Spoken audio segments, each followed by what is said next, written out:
Hi, everyone. Welcome to the Teaching You to Fish podcast, Financial Literacy for the Rest of Us. My name is Carl Fish, and I'm the host of this podcast. This is episode 1, Intro, Purpose, and Philosophy. The title of this podcast series is a hopefully punny play on the proverb, give a person a fish and you feed them for a day. Teach a person to fish and you feed them for a lifetime. Hopefully the pun outweighs the narcissism, but you can decide. If it makes you feel any better, my other idea was to name it I Will Teach You to Be Fish, but I thought Ramit Sethi might not find it funny. Before we go any further, a disclosure. I am not a financial planner. I taught students mathematics and computer science for over 30 years, but I have no formal training in personal finance or investing and no certifications. I am simply a lifelong learner, constantly curious, and have been interested in personal finance since working in a credit union during high school and college. I've continued to learn about finances my entire adult life and have frequently served as a resource for friends, family, and colleagues. I served on the benefits and negotiations teams for my school district and as a board of trustee member for Colorado Para, and ended up becoming the person that many folks in my school went to with financial questions. As a result of this experience, I have learned that many people don't know much about personal finance and feel overwhelmed when faced with financial decisions. They often end up making decisions that aren't in their best interest, simply because they don't know enough to make good decisions. This is partially a result of lack of education around personal finance, and partially a result of our culture, where talking about money is taboo. We'll talk about making money in general, but very few people go beyond that to talk about exactly what they make, what they spend their money on, how they make their decisions, and the values that drive those decisions. Even within families, most parents don't share very much detail with their kids, and this results in the majority of people more or less winging it when it comes to financial planning and decision making. So, when I retired from teaching, for what it's worth at the age of 54, I decided to try to continue to help others learn more about their personal finances. I've written some books about teacher pension plans. I'm teaching a class on personal financial literacy for Colorado educators, and due to its popularity, have recruited 2 other folks to teach it as well. I write a blog about financial literacy, and I've done a few presentations to teachers in various school districts. While I hope, those are helpful, they don't necessarily reach everyone, so that's why I'm trying this different approach of a podcast series.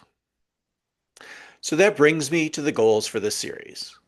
Now, I want to be clear. You probably have your own goals, and that is perfectly fine. You should have your own goals.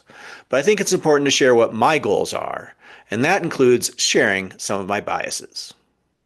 We all have biases, and it's important that you know mine to help you judge the information and opinions I'm going to share throughout this series. My overarching goal for this series is to simply help you make better financial decisions. Most people I know tend to move through their financial lives day by day, week by week, month by month, paycheck by paycheck. It's not that they don't try to make good financial decisions or that they never plan ahead financially. It's that they don't take the time and make the effort to make a coherent plan for how they want to lead their financial lives. And they don't realize how simple most of the financial decisions they need to make are and how easy it is to make good ones. My hope is that this series will help you do that. My second goal is really as much of a bias as it is a goal. Some people view financial planning as a way to get rich, others as a way to get by, and still others as a way to not just get by, but to be secure, whatever that means to them. Here's how I view financial planning. It's a necessary and critical part of living the good life. What's a good life? I don't know. Everyone's definition is different. Obligatory personal finance is personal. What's important is that you take the time to define what a good life is for you and then align your financial decisions with that. So my goal is not only for you to learn about financial issues in order to make better financial decisions, but to be more intentional about those decisions in order to align them with your values, with what you believe a good life looks like. It's awfully hard to be successful in anything if you haven't defined, for yourself, what success looks like. My hope is that this series will help you do that. My final goal is that I hope it inspires you to learn more about finances and making financial decisions. This series will be a great introduction and get you started off on the right foot, but in the limited amount of time we have, we can't go very in depth. I hope that this series will pique your curiosity and give you the confidence and the interest to spend some additional time on your own learning more. Throughout the series, I will be sharing some resources to help you do that. The content is broadly applicable to everyone, but occasionally I will also include topics that are more specific to public school educators. Each episode is designed to be short, usually between 10 and 20 minutes, digestible and actionable, and I'm hoping the entire podcast series will teach you how to fish, by which I mean give you the knowledge and skills necessary to feed yourself financially for a lifetime. While a good financial advisor can definitely be helpful, emphasis on the good here, I think the majority of people don't really need one. Having a good financial advisor is equivalent to giving a person a fish. Becoming financially literate is learning how to fish for yourself. I'll be distributing this podcast in both video and audio forms on Spotify, Apple Podcasts, and YouTube. Because most of the episodes will include important visuals and links, the video form is likely your best bet. But because many people like listening to podcasts while doing other things, I'll also make an audio-only version available as well. The show notes for each episode will include a link to slides that include all the visuals and links. So even if you're listening to the audio-only version, you can later pull up the slides and explore further if you wish. It's totally up to you, of course, but I would suggest you create a document somewhere like Google Drive where you can take notes and list links and ideas that you want to follow up on as you work your way through this podcast series. I will include exercises in many of the episodes suggesting you complete an activity and add it to that document. If you think this is a good idea, here's a suggestion for how to start that document with this week's episode.